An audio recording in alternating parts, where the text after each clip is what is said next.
How to install a pool safety cover on a rectangle pool. Well, the good news is that a rectangle pool is by far the easiest to install a pool safety cover on.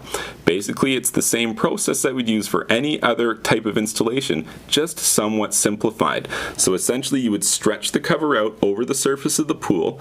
It tends to float on the water anyway, which helps you with the installation, and you would use buckets full of water on all of the straps such that you could orient the cover to the best possible fit over top of the pool.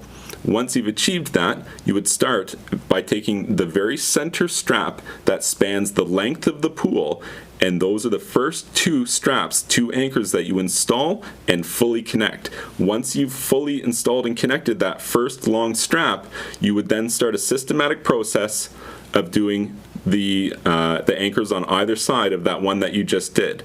Once you have the first three anchors installed on each side, you would then skip to the middle of the widthwise measurement, install the two anchors there, and then continue that process of systematically doing the one on either side of the one that you just did until they're all done.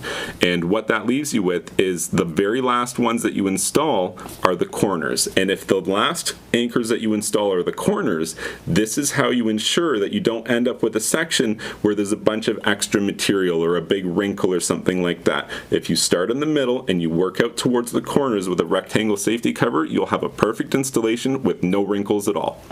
If this information was helpful to you, please be sure to like this video and subscribe to my YouTube channel. And you can check out my website, swimmingpoolsteve.com.